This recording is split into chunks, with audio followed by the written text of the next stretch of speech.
Donc voilà, mes bien-aimés dans le Seigneur, comme je disais, suite à la série de persécutions qui ont continué à perdurer dans mon propre pays, le Cameroun, j'ai donc éprouvé la nécessité à nouveau de repartir, voilà quoi donc. Et j'ai commencé par regarder quels sont les pays qui ont un protocole de libre circulation avec le Cameroun. Et compte tenu que ma bourse n'était pas vraiment importante, ce que j'avais dans la bourse, voilà, j'ai choisi de repartir par le Tchad. Je suis allé au Tchad, j'ai fait quelques temps là-bas et tout, vraiment, je me suis rendu compte que ça ne s'améliorait pas, quoi. C'est vrai que je n'allais pas chercher la paix, mais c'était vraiment terrible là-bas encore, quoi. Je me rappelle qu'au Tchad, j'ai voulu aller du côté du Qatar. J'ai voulu aller au Qatar et puis un jour comme ça, je charge mon téléphone 10 000 francs parce que je voulais contacter quelqu'un au Qatar. Je vous assure, c'était Orange Tchad, je crois. Orange Tchad. Je charge mon téléphone 10 000 francs. Je vous assure, au moment où je veux passer l'appel, je me rends compte que j'ai 0 francs de crédit, quoi. Je dis, mais c'est quoi? Quelle est même la nature des gens qui me persécutent? Ça veut dire qu'ils ont des ramifications dans tous les pays où je vais, ils sont représentés. Alors, j'ai fait quelques temps au Tchad et puis j'ai compris que c'est pareil, quoi. Et je savais que ce serait pas facile, mais de là, ce que ce soit autant calqué, j'ai dit non, peut-être pas au Tchad. Encore que ensuite, lorsque finalement, je me suis dit, bon, peut-être je vais contacter un organisme des droits de l'homme, quoi, pour leur faire part de ma situation et dire que je veux aller au Qatar et tout, mais au niveau du Tchad, là-bas, vraiment, il y a trop de blocages. Je ne comprends pas pourquoi. Et vous savez ce qu'on me répond là-bas, c'est une femme que j'avais eue et une dame. Je crois que c'est l'organisation des droits de l'homme, quelque chose comme ça, quoi. Elle me répond que, mais tu vas aller au Qatar, est-ce que tu te rends compte qu'au Qatar même, on n'accepte même pas que les gens rentrent là-bas avec la Bible. Si tu as même seulement la Bible là-bas, on peut te tuer à cause de ça, quoi. Vous voyez le type d'information que les gens passent sur les réseaux. Je dis sur les réseaux, sur le type d'information que les officiels, c'est-à-dire les personnes sur lesquelles on pense pouvoir compter, écouter le type d'information qu'ils peuvent desservir, quoi. Donc voilà, quand elle m'a dit ça, j'ai compris son niveau intellectuel et spirituel. Et j'ai dit ça ne vaut pas la peine, quoi. Donc du coup, j'ai planifié de repartir du Tchad pour le Nigeria. Alors à ma grande surprise, tout comme cela s'était passé au niveau du Sénégal, lorsque je veux partir du Tchad, je vous assure, le matin je paye ma note d'hôtel. Et voilà quoi, je suis en train de sortir, à peine je traverse le portail avec ma valise, un autre pick-up de policiers arrive. C'est pas possible, cette fois-là j'en avais marre, quoi. Ils me disent, monsieur, montez. Je dis, mais montez, où est-ce qu'on va, vous m'amener où? Ils me disent, non, monsieur, montez tout simplement. Je veux résister un peu, mais je me rappelle que je suis au Tchad. Et je dis non, ce n'est pas une bonne idée, quoi. Alors je monte dans leur pick-up à l'arrière là, et puis ils m'amènent jusqu'à un commissariat, je ne sais même pas lequel, parce que je n'avais pas pris le temps de mémoriser le quartier de N'Djamena, quoi. Donc ils m'amènent dans un commissariat. Ils me demandent mon passeport. Je leur donne mon passeport parce que entre-temps j'avais eu le temps de faire un nouveau passeport. Je leur donne mon passeport. Ils me disent, mais on ne voit pas de visa dans votre passeport. Hein, mais comment vous êtes entré au Tchad, on ne voit pas de visa. Je lui dis, mais regardez bien, vous ne voyez pas de visa, mais vous voyez bien un tampon qui notifie que je suis entré et quel jour je suis entré, quoi. Il dit, oui, mais le tampon, ce n'est pas un visa. Je lui dis, mais le Cameroun a un protocole de libre circulation avec le Tchad. Je n'ai pas besoin de prendre de visa pour venir au Tchad. Il commence à raconter des trucs, des histoires à dormir debout. Je lui dis, mais vous avez mon passeport entre les mains. Et je sais que je suis en situation régulière au Tchad. Donc maintenant, si vous avez autre chose à me reboucher en dehors de cette situation, de ma régularité, voilà quoi, au Tchad, vraiment, allez-y. Mais si c'est au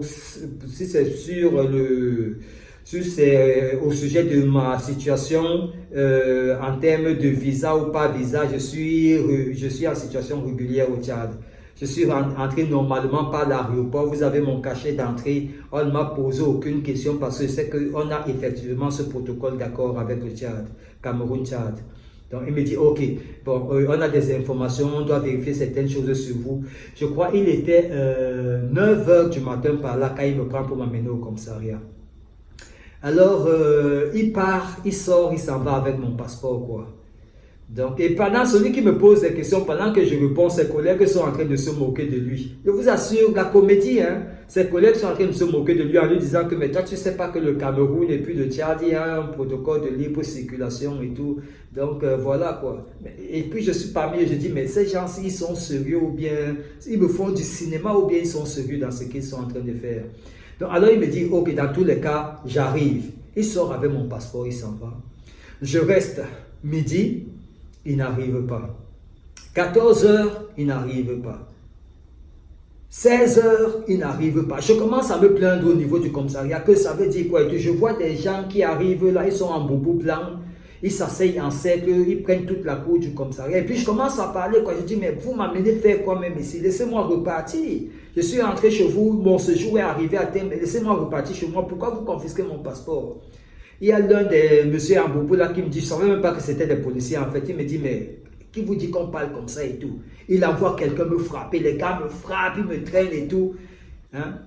Et puis ils m'ont frappé au point où j'ai eu du sang qui commençait à couler sur moi. J'ai dit, mais c'est quoi cette histoire-là? Et tout, il me dit, allez l'enfermer. C'est là que je lui ai dit, oui, allez m'enfermer. Maintenant, je ne veux même plus partir du Tchad. Sachez que je suis un serviteur de l'Éternel et tout ce que vous me faites là va retomber sur votre pays, quoi. C'est comme ça que finalement, il dit que non, non, ne l'enfermez pas, laissez-le là. Il me laisse là, je me nettoie et tout, il me montre qu'un truc là, je me nettoie le sang. Mais je vous dis, c'est terrible, hein. Je me nettoie et tout. Et puis, je reste, je m'assois. Le monsieur, le fameux policier qui a pris mes documents, il revient vers 19 h. Je veux dire, la nuit tombée, quoi. Et puis, il arrive à 19 h. Avec un pick-up et des policiers, il me dit montez, monsieur, montez dans le pick-up. Je dis, je monte dans le pick-up, vous m'amenez où? Il me dit, je vous dis montez. Je dis, mais je dois savoir où vous m'amenez où? Il dit, monsieur, je vous ordonne de monter. Alors finalement, je monte derrière, à l'arrière du pick-up avec d'autres policiers, là, lui-même à l'arrière aussi. Alors, c'est là où il me vient un réflexe, je dis que mais cette histoire, ça devient trop, quoi. Je ne voulais pas déranger ma famille pour ça, mais c'est là où je prends mon téléphone, j'appelle aux États-Unis, quoi, parce que voilà, quoi. J'appelle ma soeur pour dire que bon, il y a une situation ici au Tchad. Vraiment, je suis rentré ici en situation régulière, je suis en train de partir du Tchad. Un monsieur prend mes documents depuis le matin, il s'en va, il revient dans la nuit, là il me demande de monter dans un pick-up, je ne sais pas où il m'amène. Donc je veux que tu causes avec lui parce que on ne sait jamais, quoi. Donc, il cause avec ma grande soeur lui dit ce qu'elle pense de cette situation et puis il raccroche au nez et puis il me redonne le téléphone. Il me prend maintenant, il m'amène au truc de sécurité, on appelle ça comment? La sécurité, à la sûreté nationale, je pense, hein, de N'Djamena là-bas. Il m'amène rencontrer le commissaire même, quoi, qui est en charge de... Donc j'arrive encore là-bas, je les trouve encore assis en cercle, comme c'est des musulmans, et j'imagine que c'est la tradition chez eux peut-être d'être comme ça tout le temps. Ils sont en cercle et tout, il fait signe au commissaire, le commissaire vient, on va dans son bureau. Écoutez bien, hein, c'est là où il présente ma situation au commissaire, il dit au commissaire, mais voici un jeune homme, on l'a pris à son hôtel, quand il quittait l'hôtel et tout, il a un passeport, mais il n'y a pas de visa d'entrée sur son passeport. Donc voilà quoi, donc je ne sais pas, vous nous intimez l'ordre de faire quoi. Moi déjà je suis en train de me poser des questions intérieurement. Il dit mais ça veut dire que tout le temps que ce monsieur a mon passeport, donc il ne sait même pas quelle est la conduite à tenir. Il faut qu'il m'amène encore devant son supérieur et c'est devant son supérieur qu'il demande la conduite à tenir devant moi. Je dis mais ces gens c'est du cinéma ou bien je suis dans un film ou bien ma réalité est changée en réalité quoi. Hein? Donc, il passe donc, le commissaire lui dit, faites-moi voir. Il prend mon passeport, il donne au commissaire, à son supérieur. En fait, ça devait peut-être un commissaire principal ou un commissaire divisionnaire, je ne sais pas. Et puis le commissaire qui lui revient en lui disant, en leur grondant à la limite, quoi que, mais pourquoi vous retenez ce monsieur? Libérez ce monsieur. Son passeport est en règle, son tampon d'entrée est en règle. Pourquoi est-ce que vous le retenez? Mais libérez-le, pourquoi vous l'avez retenu tout ce temps-là? Il dit, mais monsieur le commissaire, c'est pas. Il dit, mais libérez-le, vous n'avez aucun droit de le libérer. Maintenant qu'il fait d'ennui, cherchez à le loger quelque part dans un hôtel. Hein, comme ça, dès demain matin, il peut repartir. Pourquoi est-ce que vous l'avez retenu? Je vous assure, je regarde cette situation et je dis, mais ça c'est du cinéma ou bien c'est quoi? C'est comme ça que le commissaire lui demande, et ce monsieur, ce policier-là qui passait pour être, après qu'on m'ait tabassé, après tout ça, il devient gentil comme un agneau, quoi. Vraiment, le commissaire déjà lui-même s'excuse. Il me dit que vraiment, je suis désolé que cela arrive dans notre pays. Vraiment, nous sommes désolés. Nous allons vous loger dans un hôtel. Nous allons prendre ça sur nous. Et puis, dès demain, vous allez continuer votre voyage ou continuer votre séjour selon la décision que vous allez prendre et tout. J'ai dit, ok, merci monsieur le commissaire et tout. Et puis, l'autre policier et tout, je ne sais pas quel grade il avait. Hein, il devient très gentil. Et puis, il m'amène à l'hôtel. Et puis, moi, je crois qu'il a tout géré avec l'hôtel. Quand il repart, je veux dire, quand je libère l'hôtel le lendemain, je me retrouve en train de payer la note, quoi. Donc, je me rends compte qu'il n'a rien payé, en fait. Vous voyez un peu comment les gens se comportent, quoi. Donc, bon, on sait que c'est l'Afrique, c'est toujours un peu difficile. Donc, je quitte dans le Tchad comme ça, et puis, par la voie routière, quoi. J'ai décidé de rejoindre directement le Nigeria en passant par le nord Cameroun, quoi. Donc, je suis passé par frontière Tchad-Cameroun, quoi, au niveau de l'extrême nord, là. Je suis rentré par Maroua et tout, allez, Kousserie, Maroua, en tout cas, vous savez un peu quoi. Et puis, j'ai trouvé un canal. À l'époque, il y a cette histoire de Boko Haram qui dérangeait beaucoup. Alors, j'ai trouvé quelqu'un qui m'a dit que vraiment, mon frère, la route qu'on va prendre là, c'est une route dangereuse. Est-ce que tu es prêt? Parce qu'il y a les coupeurs de route. Mais seulement, moi, je vivais dans un état moral, dans un état, c'est-à-dire dans un état mon mental et mon moral étaient tellement bousillés que je m'en fichais de tout ce qui pouvait m'arriver. Je lui ai dit, monsieur le chauffeur, j'ai pris la voiture en course, hein, du nord là-bas. En fait, quand je suis arrivé à l'extrême nord, j'ai fait 2 jours. Et puis, j'ai pris, après les 2 jours, c'était pour me poser un peu, voilà, tasser un peu ce qui s'est passé au Tchad pour repartir avec des énergies nouvelles, quoi. Donc, j'ai fait 2 jours dans un hôtel. Et puis, le deuxième jour, j'ai loué une voiture.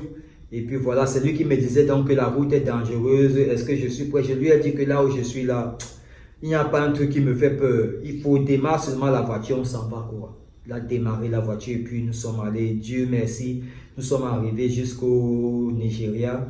Il n'y a pas eu de problème, quoi. Donc, je suis entré au Nigeria normalement. Je suis allé du côté de où il y avait l'église de Tibi Joshua. J'ai passé quelques temps là-bas et tout. Et ma maman qui vivait aux États-Unis m'a rejoint là-bas pendant que j'étais au Nigeria parce que ma situation était tellement bizarre. Il y en a qui pensaient que j'étais possédé, il y en a qui pensaient que vraiment il y a des gens qui me veulent du mal et tout. Donc c'était complexe. Donc comme j'étais au Nigeria et pas loin du prophète Tibi Joshua, paix à son âme, il est décédé. Vraiment que le bon Dieu ait pitié de son âme. Donc comme j'étais pas loin de là, elle m'a dit bon j'arrive au Nigeria, elle est arrivée et tout et je note cela parce que j'ai vécu une expérience pendant qu'elle était là. Déjà, on n'arrivait pas à avoir accès, à voir directement le prophète Tibi Joshua parce que chaque fois que je m'approchais de l'endroit où je pouvais le rencontrer, on dirait que tout était mis en œuvre pour que je n'aille pas le rencontrer. Que s'il doit passer là et que je me place là, les vigiles viennent m'enlever de là et m'envoyer ailleurs, quoi. Vous ne pouvez pas imaginer quel type de cinéma c'était, quoi. Mais moi, aujourd'hui, je comprends ce que ça voulait dire, quoi. Donc, finalement, je n'avais pas pu le rencontrer. Mais j'ai rencontré un pasteur de bonne réputation qui travaillait avec lui tout le temps, quoi. Donc, je suis allé à son église. On a fait le culte et tout. Et après le culte, bon, il a eu des visions sur ma personne. Il m'a dit, bon, musique reggae, tu fais de la musique reggae, ça va te propulser et tout. Mais moi, ce n'est pas ce qui m'intéressait, quoi. De sorte que quand maman m'a dit que mais il faut faire un témoignage, j'ai dit à maman que ce n'est pas ce qui m'intéresse. Il a vu que je fais la musique, c'est vrai que je fais la musique, mais moi ce qui m'intéresse c'est mon appel et ce que je vis, quoi. J'ai laissé la musique derrière déjà et voilà, quoi. Donc il y a donc quelque chose qui m'a marqué, c'est que lorsqu'il faisait les impositions de main, Et il n'arrêtait pas de me faire des signes durant tout le culte, quoi. Et lorsqu'il a commencé à faire des impositions de mains aux gens, quand il arrive devant moi, au lieu de m'imposer les mains aussi, moi j'attends ça, quoi, parce qu'on ne sait jamais. Avec toutes les situations que j'avais vécues au Sénégal, avec toutes les guerres, toutes ces confrontations-là, vraiment, j'avais besoin, peut-être, je me dis, et maman n'arrêtait pas de me dire, en fait, hein, mon fils, quand l'Éternel t'appelle, il peut t'appeler, mais peut-être qu'il faut que quelqu'un d'autre mette les mains sur toi. Peut-être il faut que quelqu'un d'autre... Et comme j'avais déjà vécu, je ne vous ai certainement pas parlé de cela, des personnes qui avaient déjà déposé des mains sur moi n'importe comment et tout, j'en avais marre de toutes ces choses-là, quoi. Donc, ce dernier effort-là, je le faisais à cause de maman pour ne pas la décevoir et pour qu'elle ne se dise pas que, voilà, quoi, vous savez, une mère qui t'a porté et puis qui te voit dans des situations où tu lui parles des choses qu'elle ne comprend pas, de un, et puis de deux, elle est consciente des attaques que tu vis et tout, donc il fallait que je la suive pour qu'elle voie de ses yeux. Alors quand il l'impose, il fait les impositions de main. Quand il arrive devant moi, c'est encore ma propre main qu'il prend pour mettre sur mon front et sur mon cœur. Comme pour me dire que médecin guéris toi-même ou bien je ne sais pas. Vraiment, je ne comprenais pas. Hein? Je vous dis, quand il arrivait sur mon tour, je me dis que, peut-être je vais tomber, peut-être. Oh, la vie est formidable. Hein? Mais il arrive devant moi et puis, il prend ma main, il met sur mon ventre, et puis il prend ma main, il met sur ma tête et il me dit que Dieu te bénisse, mon frère. C'est ce qu'il m'a dit. Moi, j'ai compris ça autrement. Et maman, elle ne comprenait pas, mais moi, j'avais compris ce que ça voulait dire. Vous savez, quand vous êtes un oint, quand vous êtes oint par l'Éternel lui-même, quand vous avez vécu quelque chose de fort en présence de l'Éternel, vraiment, à moins que le pasteur auquel vous faites face n'est pas conscient, n'a pas de vision, n'est pas conscient de cela, vraiment, il ne peut pas vous toucher n'importe comment. Vous voyez un peu. Donc, c'est comme ça que moi, j'ai compris cela. Donc, c'est par crainte de l'Éternel qu'il a évité de poser les mains sur ma tête parce que peut-être que cela lui aurait... Et je connais des gens qui ont posé les mains sur ma tête, mais ce n'est pas le débat, quoi. Et ensuite, des choses se sont passées, quoi. Donc, voilà un peu. Donc, il y a eu cette expérience que j'ai vécue avec maman au Nigeria. Ensuite, un autre jour, pendant qu'on est à l'hôtel, elle m'appelle. On avait des chambres voisines.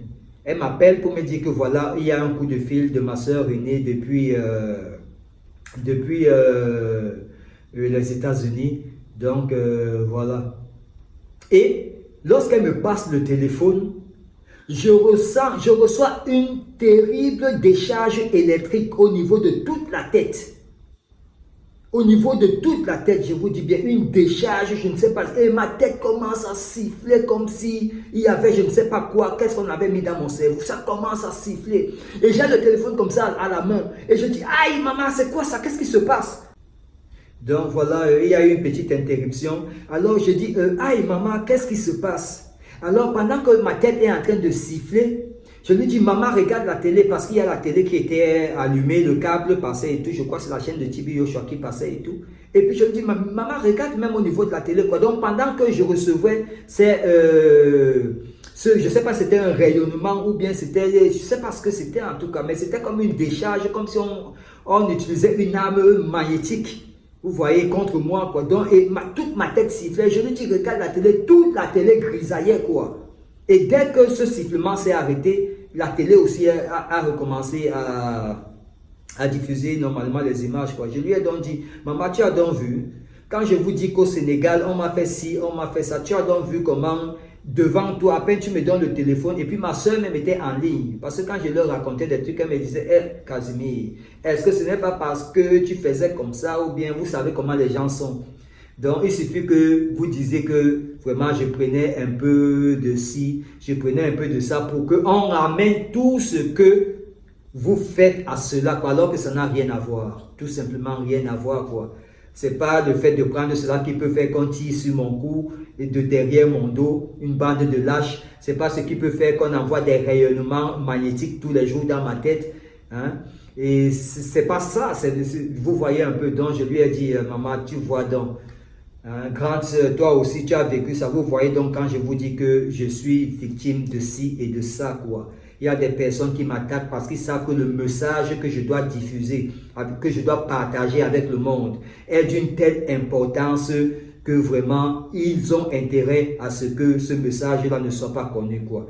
Donc, ils essayent de trouver toutes les voies et moyens d'intimidation pour faire en sorte, parce que je sais qu'ils ne peuvent pas porter atteinte à ma personne tant que je n'ai pas tenu ma mission, tant que l'Éternel n'a pas conduit cette mission jusqu'au bout.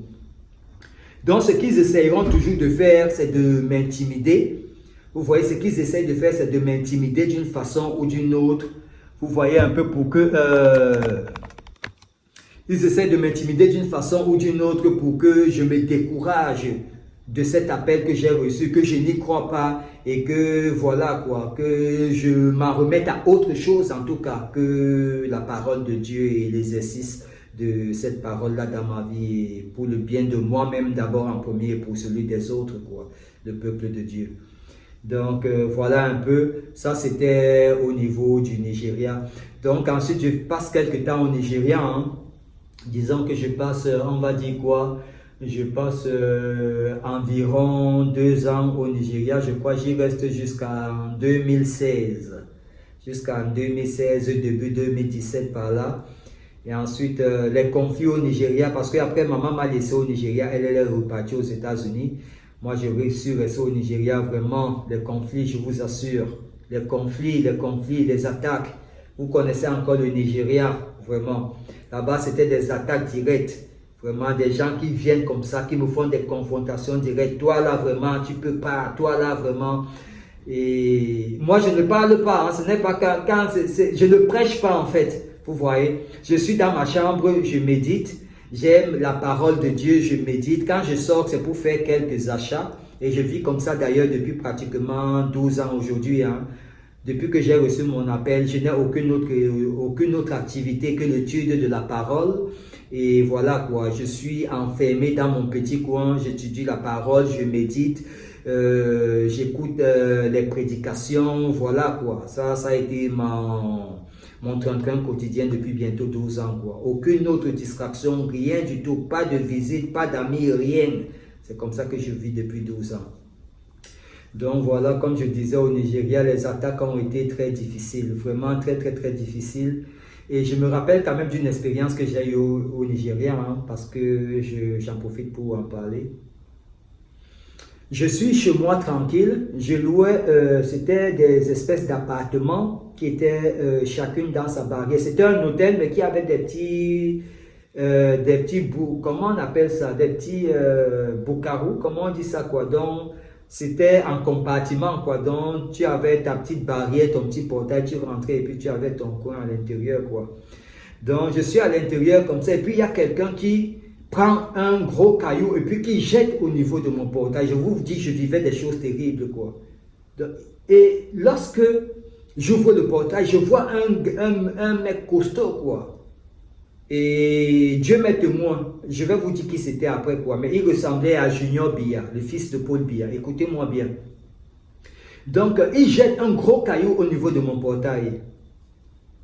Quand je vais, il prend la fuite en prenant une petite tangente là, et puis je trouve un garçon, c'était une grande cour, l'hôtel avait une grande cour en fait. Et lui, il essayait de se défiler par un petit couloir là. Et je trouve un jeune homme en train de laver la voiture. Je ne savais pas si c'est le gars qui se défilait qui avait lancé le caillou quoi. Je trouve un jeune homme en train de laver une voiture. Je demande au jeune homme, mais qu'est-ce qui vous prend? Pourquoi? Qu'est-ce qui vous prend de jeter des pièces sur mon portail? Mais qu'est-ce que je vous ai fait et tout? Il me dit, non, ce n'est pas moi. Il me fait signe quoi. Il me dit, non, ce n'est pas moi. Il me fait signe. C'est le voilà. Et puis je me dépêche d'aller voir. Et je vois un gars costaud. Je vous dis bien, je n'avais jamais vu le fils du président Junior Biya avant ça. Mais je sais que quand je regarde les photos et je regarde le gabarit et le gars qui était venu ce jour-là, il lui ressemblait vraiment quoi. Alors, je demande au gars, mais mon frère, je vous ai fait quoi? Pourquoi vous venez, vous prenez un caillou comme celui que je vois là, vous jetez sur mon portail? Mais qu'est-ce qui ne va pas?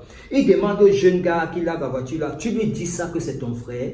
Il lui demande ça en anglais quoi. Tu lui dis ça que c'est moi qui existe, que c'est ton frère. J'ai dit mais pourquoi tu lui poses des questions comme ça? Mais qu'est-ce que moi je t'ai fait? Vraiment ne faites plus jamais ça quoi, parce que c'est pas un comportement louable quoi.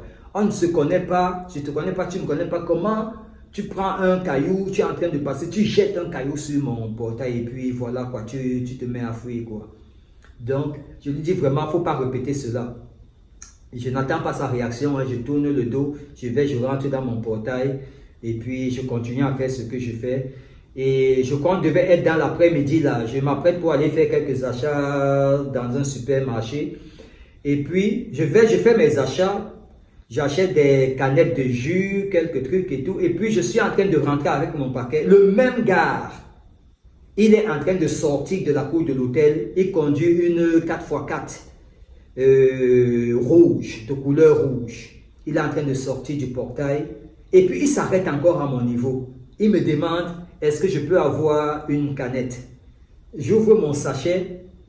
Je prends une canette, je lui donne. Il était avec quelqu'un à côté qui était à sa droite comme moi. Je sais que c'était un gars du corps parce que vous savez, parfois rapidement, on étudie les... Voilà quoi.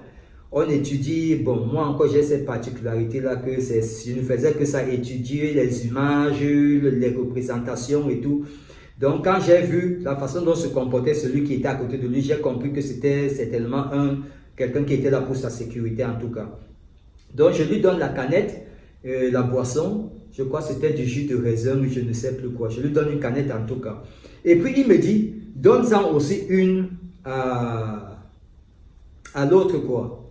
Et puis j'ai tellement pris, j'ai trouvé cette blague de tellement mauvais goût sur la base de ce qu'il m'avait fait le matin quoi. Je me suis dit, mais ce mec, il me prend pour un fou, ou bien il me prend pour un Tintin, ou bien il me prend, comment est-ce qu'il me prend quoi? Ce que j'ai fait, et geste que je regrette peut-être, mais je m'en fous un peu, je lui ai dit, bon tiens, fais-moi voir la canette là. La canette que je lui avais donnée, j'ai repris la canette, je lui ai dit, ok, passez une bonne soirée. Et puis j'ai tourné mon tour, je suis allé entrer dans mon coin, il a démarré sa voiture, il est parti, et puis je ne l'ai plus jamais revu quoi. Donc je ne sais pas qui c'était, mais je répète encore, il ressemblait très fort au fils du président Junior Biya, au fils du président, il ressemblait à Junior Biya en tout cas, donc le fils du président camerounais. Donc voilà, je ne l'ai plus jamais revu, je ne sais pas pourquoi cette personne était venue faire ce qu'elle a fait. Comme je vois les pranks aujourd'hui là, hein, j'ouvre une petite parenthèse, que les gens, quelqu'un te fait un truc bizarre, après il te dit que c'était pour te donner ça. Moi je trouve que c'est des conneries, des foutaises. Et je pense qu'il faut respecter les gens, il faut respecter leur intimité intérieure quoi. Parce que vous ne savez pas ce que les gens vivent quoi. Vous ne venez pas tenter les gens n'importe comment sous prétexte. Quand tu viens comme ça, même si tu venais me donner des milliards, vraiment, je te dis, il faut repartir avec. Il faut respecter l'être humain. Et puis, il faut respecter les gens parce que quand vous voyez quelqu'un, vous ne savez pas ce qu'il vit à l'intérieur. Vous ne connaissez pas ses challenges. Hein? Vous ne venez pas vous amuser avec quelqu'un comme ça sous prétexte que vous voulez lui faire un cadeau. Il faut être vrai dans la vie. Si vous avez quelque chose à offrir à quelqu'un, vous dites à quelqu'un, je viens vous offrir ceci parce que ceci ou cela. Vous ne mettez pas les gens dans un exercice stupide sous prétexte que si la personne réagit comme ça, bon, ça veut dire que non. Ça ne veut rien dire, les réactions que les gens font comme ça de façon, ça ne veut rien dire du tout quoi. Ce n'est pas ce qui définit leur personnalité ou leur personne profonde intérieure.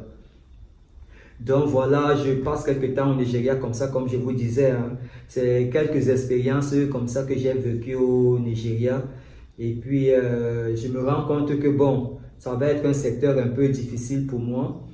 Et je me dis, puisque je suis en Afrique de l'Ouest, je vais évoluer un peu quoi. Le Seigneur m'inspire la Côte d'Ivoire. Donc c'est comme ça que, à nouveau, par route, je vais jusqu'à Abidjan. Je vais jusqu'à Abidjan. Alors, la Côte d'Ivoire, ils viennent de gagner, c'est quoi, la 30 quoi là? La 34e ou bien 36e ou bien, je ne suis pas trop fan de football quoi. Je suis occupé à d'autres choses. Ils viennent de gagner leur CAN en tout cas. J'en profite pour leur passer mes félicitations. Ah, ils ont fait quelque chose quoi. Ils ont gardé leur truc quoi. Voilà, ça c'est bien. Ça ça démontre le respect et voilà quoi, beaucoup d'autres choses derrière. Ah, ça il faut le faire quoi. Et en même temps, moi sur le plan de la spiritualité, je prends cela tout comme étant la manifestation de la puissance que Dieu peut manifester à qui il veut ou où il veut. Ça veut dire que des gens qu'on prenait pour être sortis n'importe comment d'une compétition dont ils étaient les organisateurs, tout d'un coup comme ça, la terre, comme on dit, la terre tourne quoi. Les événements prennent une autre tournure et voilà que par le Maroc, ils arrivent à être qualifiés à nouveau et à continuer le parcours jusqu'à devenir finalement les vainqueurs de cette compétition-là. Donc, j'en profite pour leur tirer mon chapeau. Je ne suis pas fan de football comme je le disais, mais bon, c'est des pratiques sportives. Et comme ça concentre beaucoup d'énergie et de personnes dans nos pays, vraiment on est obligé de s'y intéresser même en passant quoi. Donc je n'ai regardé aucun match de façon vraiment directe, mais à chaque coup j'allais toujours sur YouTube pour voir bon comment est-ce que ça s'est passé, qui a gagné, je regarde un peu les temps forts et puis voilà quoi.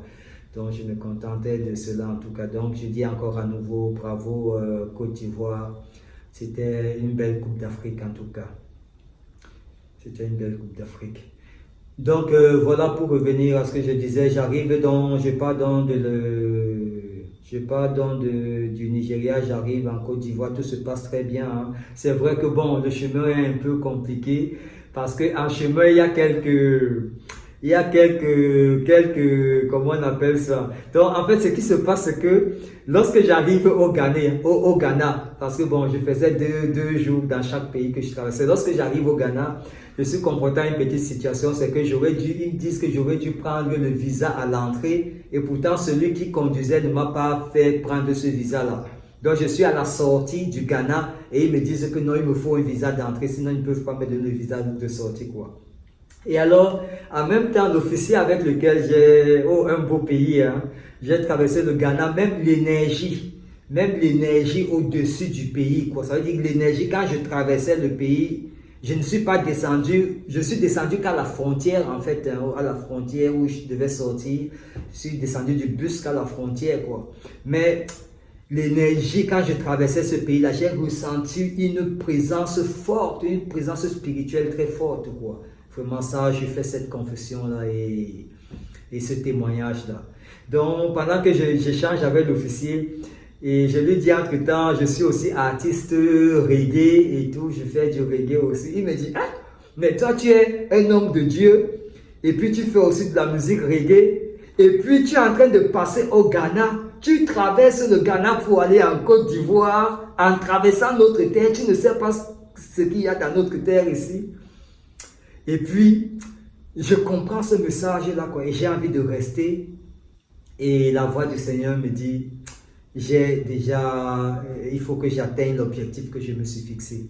Donc, je lui dis vraiment, officier, aidez-moi seulement, facilitez-moi seulement à voir ce qu'il me faut pour traverser. Voilà, quoi, vraiment.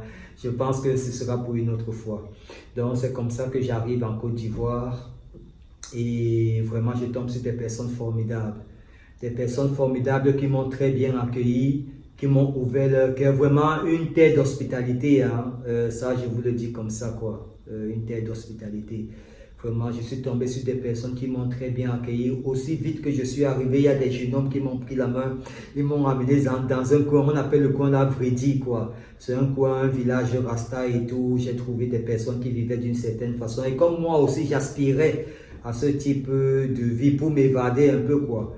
Donc, je suis allé, je me suis senti bien parmi eux. On m'a présenté à quelqu'un, Papa Gandaï. J'en profite pour te passer mes salutations.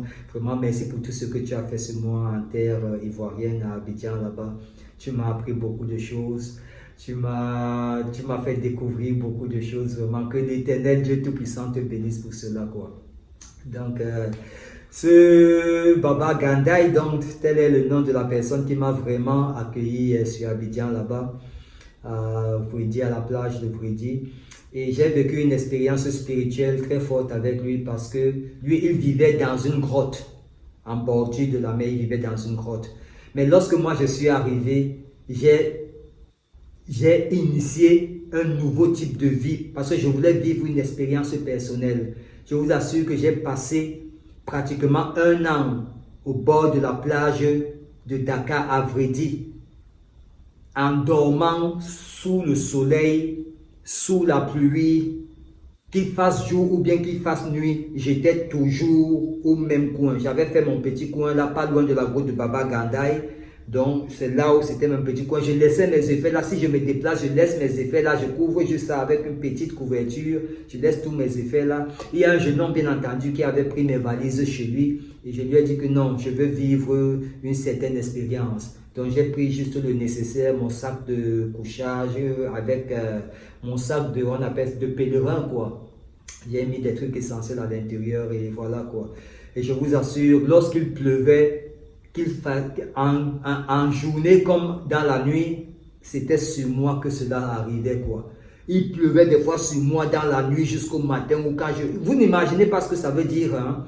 Vous retrouvez au bord de la plage, vous imaginez là le froid qu'il peut faire en bordure de mer à une certaine heure, quoi. À une certaine heure. Imaginez qu'en plus de cela, il pleuve, quoi. Donc toute la saison des pluies d'Abidjan est passée sur moi alors que j'étais sur cette plage-là, quoi. Il pleuvait sur moi, ma couverture se mouillait pendant qu'elle était sur moi, mais je ne l'enlevais pas et je devais attendre le matin pour que le soleil frappe dessus, que la couverture sèche, que moi-même je sèche. Dès que je suis sec là, avant que tous ces trucs sèchent là, je peux prendre mon petit bain à la mer et tout. Ensuite je viens, je m'assois, j'étudie ma parole ou bien je discute un peu avec mon frère Baba Gandaï et tout. Et on parle de tout et de rien. Et voilà quoi, c'était comme ça que je vivais quoi. Formidable. J'ai vécu comme ça jusqu'au jour où, ne sachant pas, mais j'entendais que bon, à cet endroit-là, vraiment, il y a des moments où la mer monte. Ah, j'ai failli oublier une expérience, vous allez comprendre un peu. Hein. Donc, un jour, comme ça, je suis avec Baba Gandaï, il fait très chaud. Nous sommes assis en bordure de mer. Entre-temps, moi, je recevais des signes, hein, vous voyez, comme, donc toujours, quoi. Donc, ce qu'il faut comprendre, c'est que tous les pays que je traversais là, je vivais mon expérience spirituelle dans chacun de ces pays d'une façon spéciale. Donc, ça pouvait être des songes, ça pouvait être des signes dans le ciel, il y avait toujours beaucoup de choses, quoi. Donc, je vous dis, dans cette journée particulière, nous sommes assis. Alors, il y a une femme blanche, une jeune fille, hein, une jeune dame, même pas une jeune fille, oui, bon, pas fille peut-être, une jeune dame, qui devait avoir peut-être entre 23 et 25 ans par là. Elle arrive et le coin où je me trouvais avec Baba Gandaï, ce coin était réputé être un peu dangereux. Oh là là!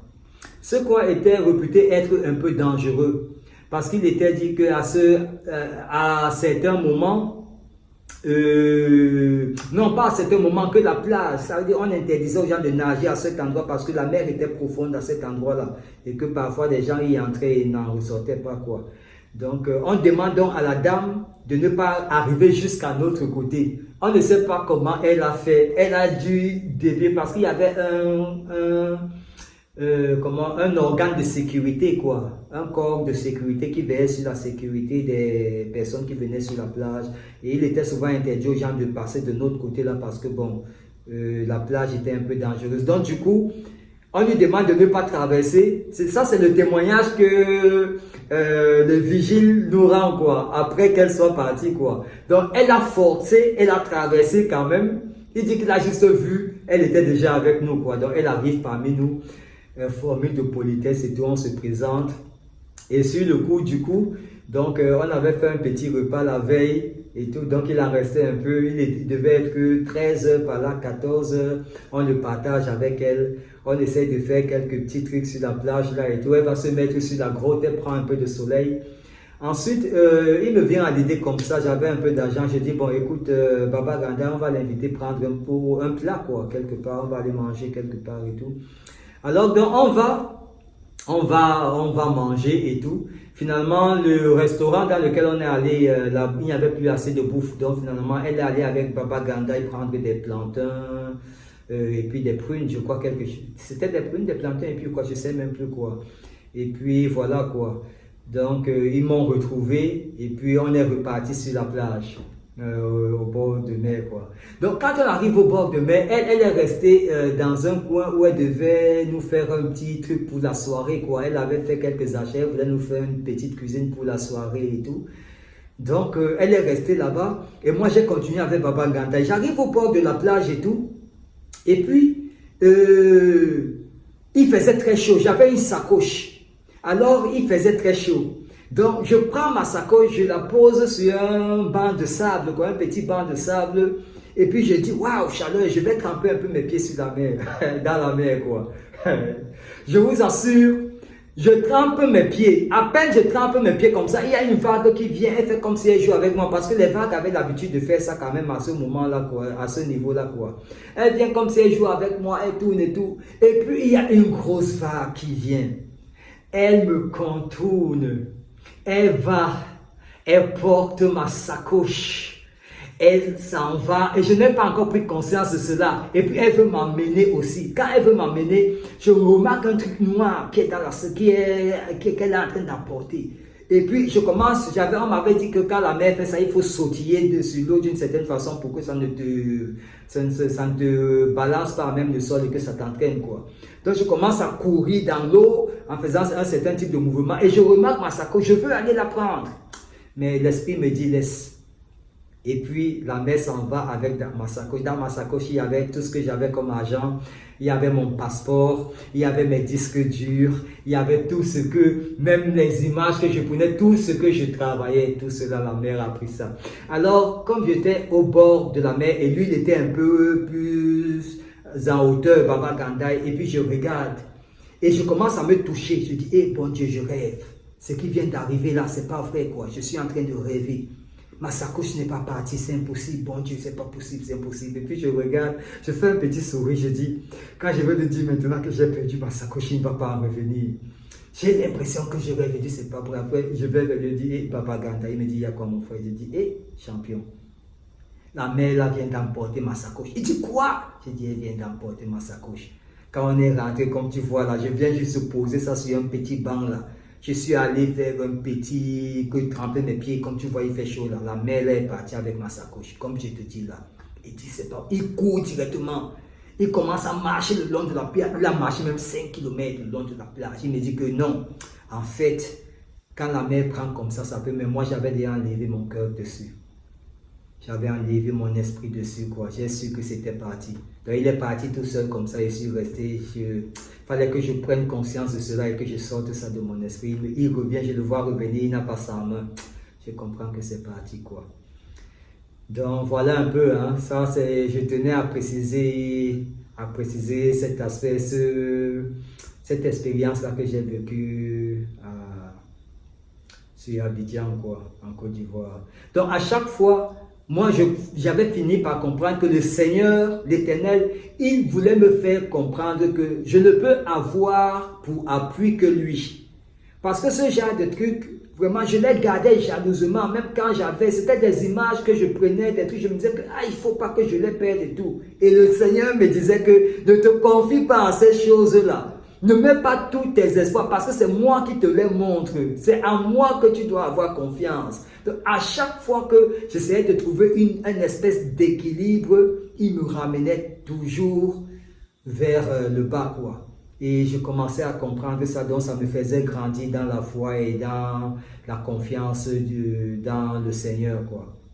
Et voilà un peu, quoi.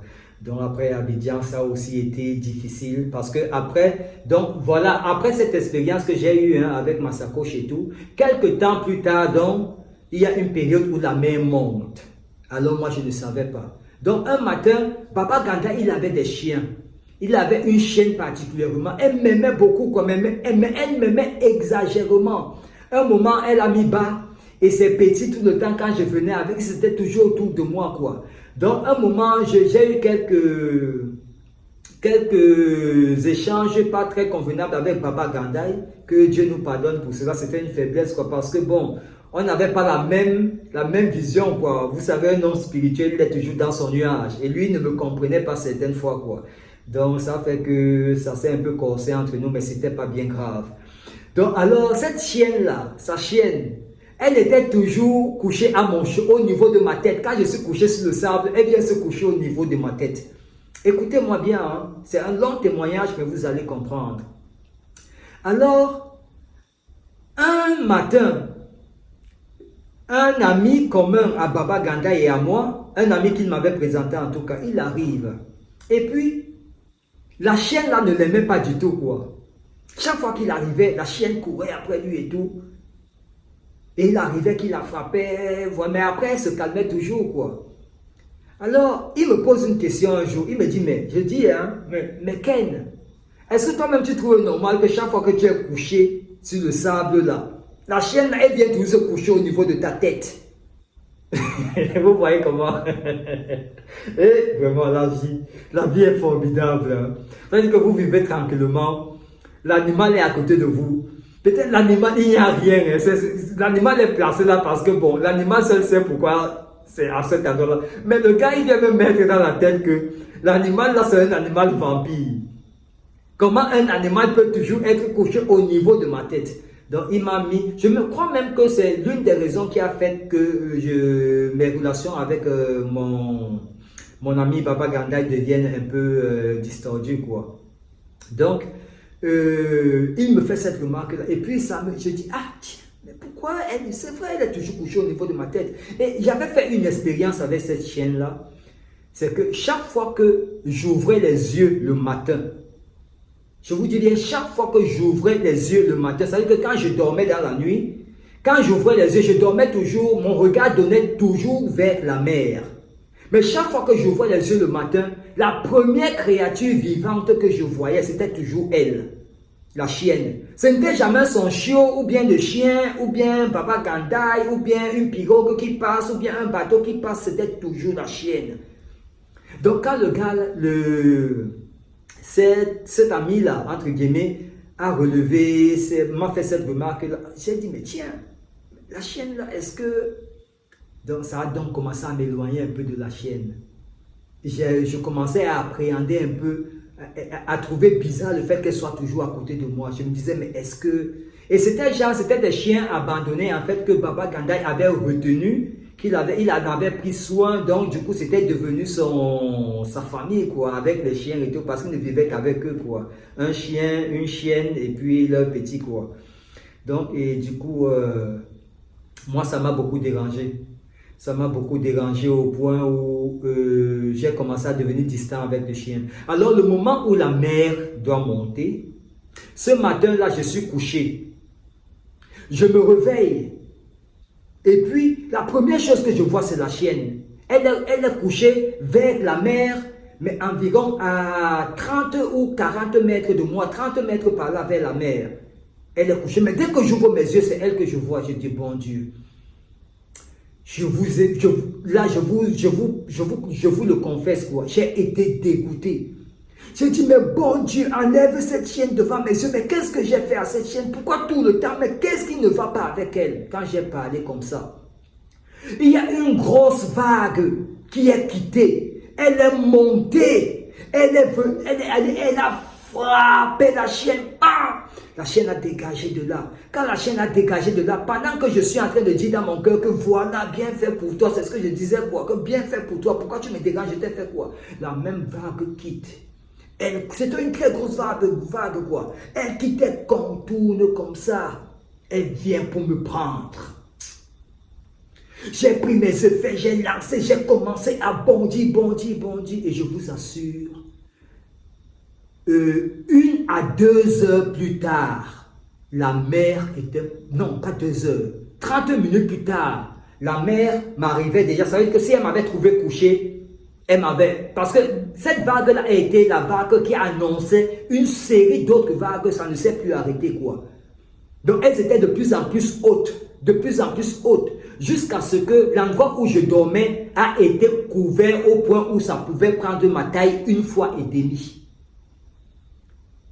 Tout ce coin-là a été déserté. C'est là où on m'a donc dit que c'est un coin où, quand la mer monte, on défend ce coin aux gens parce que quand la mer monte, vraiment, ça peut t'emporter si tu es couché ou bien si tu fais pas attention, ça va avec toi, quoi. Et je crois que j'avais entendu dire que cette période-là, il y a des gens encore que la mer avait emporté comme ça, quoi. Parce qu'il paraît que cet endroit de la mer, pour que les bateaux puissent passer, cet endroit avait été creusé, quoi. Donc, ça fait que le fonctionnement des eaux, je ne sais pas comment, les airs sous-marins, ou bien je ne sais pas comment expliquer ça. Ça fait que la mer, en tout cas, à cet endroit-là, se comporte de façon très inhabituelle, en tout cas, pas normale du tout. Donc la mer est montée et c'est comme ça que j'ai compris aussi en même temps que Dieu était en train de me dire que je crois que c'était en avril, hein, pour ceux qui habitent Abidjan, qui habitent la Côte d'Ivoire, la période où la mer monte en Côte d'Ivoire, je crois que c'est en avril, quelque chose comme ça si mes souvenirs sont exacts. Donc j'ai compris que c'était le moment pour moi de partir de la plage. J'avais passé plus d'un an comme ça, à dormir sur la plage, sur le sable, comme ça quoi. Donc je suis allé, j'ai pris un appartement. J'ai pris un appartement au niveau de Angré. Je crois Angré 3e, on dit quoi? C'est Angré 3e. Angré 3e, quelque part à Cocody là-bas quoi. J'ai pris un appartement là-bas. Je suis resté là quelques temps. Après, j'ai pris un autre appartement à Riviera Palmeret, Anne-Marie Guiraud. J'ai pris un autre appartement là-bas.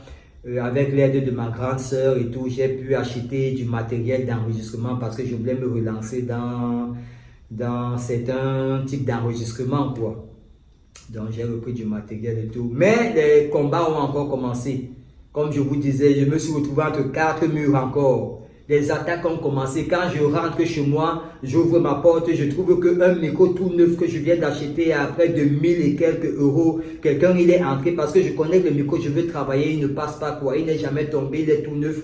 Alors qu'est-ce que je fais? J'ouvre le micro et je vois que quelqu'un a sectionné un fil.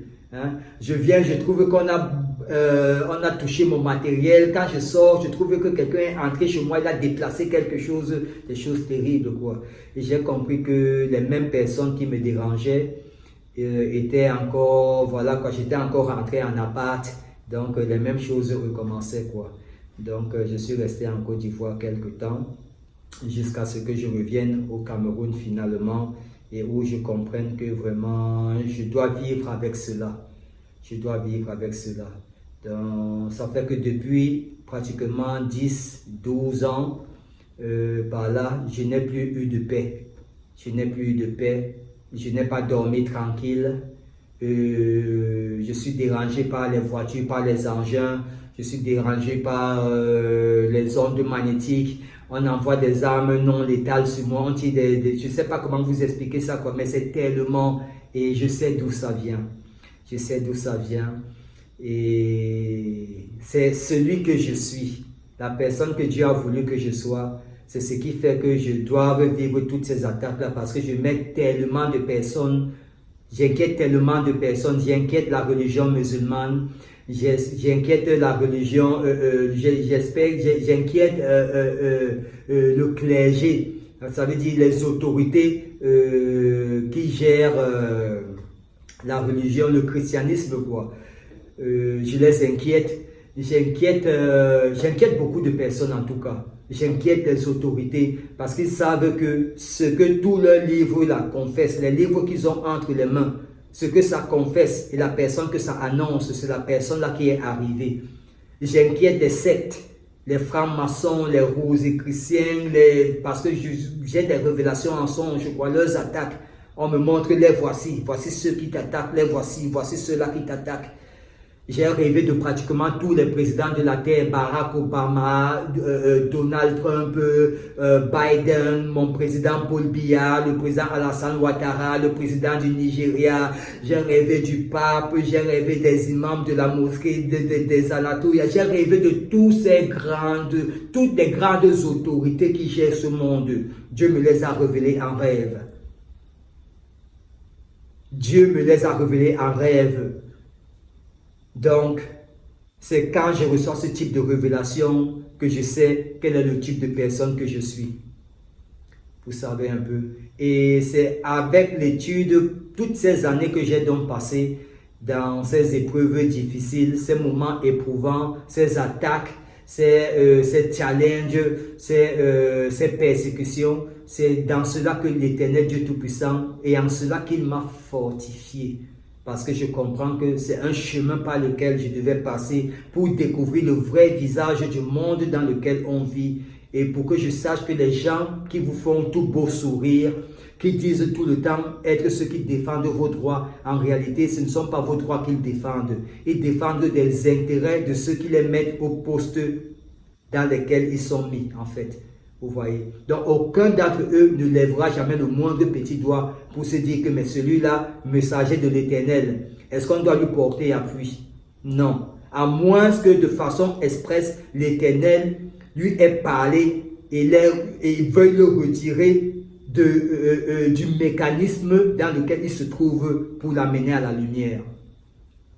Donc, ce que ces gens font, au lieu d'être avec moi, au lieu de me soutenir, je parle de la religion musulmane, je parle des chrétiens, je parle de toutes les autres religions, même les églises réveillées, je parle des hommes d'État, je parle des forces de l'ordre. Au lieu de me soutenir, ils sont plutôt en train de jour comme de nuit, en train de soutirer des informations sur ma personne.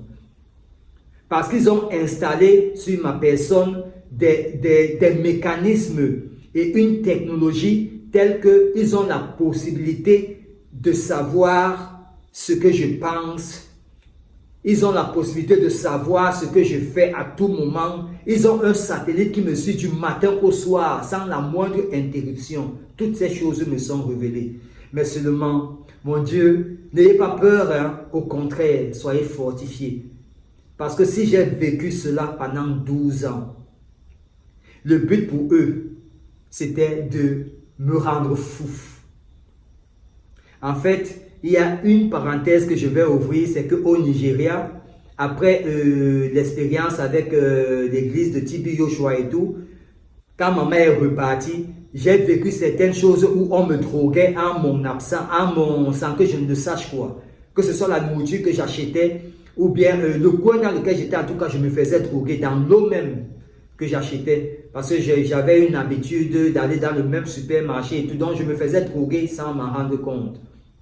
Alors, j'ai commencé à suivre, je suis allé à l'hôpital, comme le centre Jamo au Cameroun, je ne sais pas comment on dit au Nigeria à la base, c'est un peu sorti de mon esprit, où on soigne les gens qui ont des problèmes mentaux, quoi. Je suis allé parce que je leur disais que je ne comprends pas ce qui m'arrive, je vis des choses terribles, j'entends des voix dans ma tête, je vis ci, je vis ça et tout.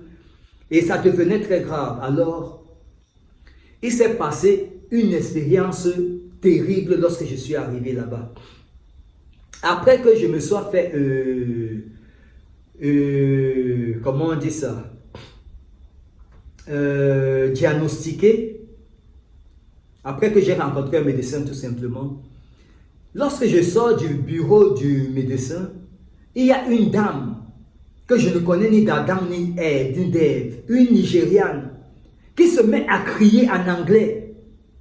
Laissez ce garçon, il n'est pas fou. Et entre-temps, j'avais commencé à prendre des médicaments, ce que je ne vous dis pas. Donc, j'allais rencontrer mon médecin juste pour lui dire que ça n'allait toujours pas. Donc, il fallait qu'il me prescrive autre chose, quoi. Donc, elle se met à dire, laissez cet enfant, il n'est pas fou. C'est Dieu qui l'a commissionné, laissez-le. C'est Dieu, c'est la lumière de Dieu, laissez-le. Ne lui donnez pas vos médicaments là, ne le rendez pas fou, laissez-le tranquille. Il n'est pas malade, il n'a rien, laissez-le. Ils sont venus, ils ont injecté la femme. Elle s'est endormie et puis ils l'ont amenée quoi. Quand ils ont fait ça, ça m'a réveillé l'esprit. J'ai compris que... Parce qu'en fait, je prenais ces médicaments. Les médicaments qu'on me donnait dans cet hôpital-là.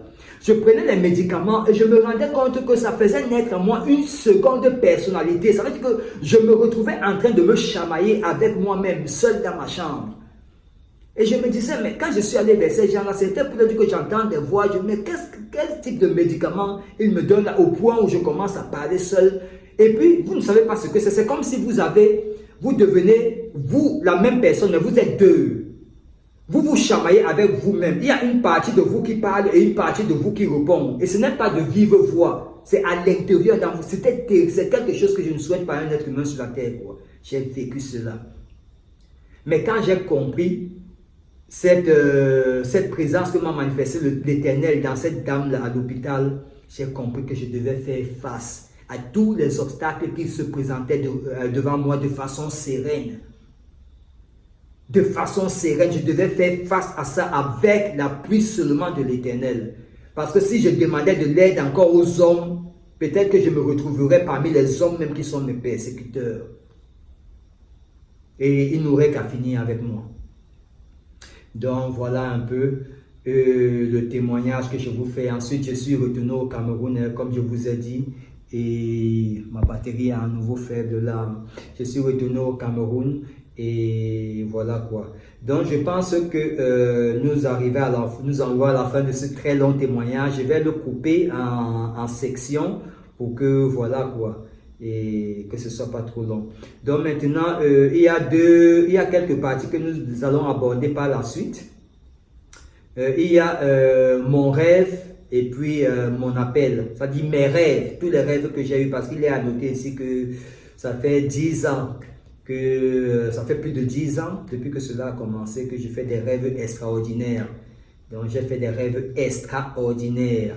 Donc, non pas seulement vous avez dit que j'ai entendu la voix de Dieu, mais j'ai vu Jésus-Christ maintes fois. Jésus-Christ, il est venu et il est entré en moi. J'ai vu Dieu maintes fois. Je l'ai vu sur son trône avec les archanges. Je l'ai vu, donc ça va venir dans la seconde partie.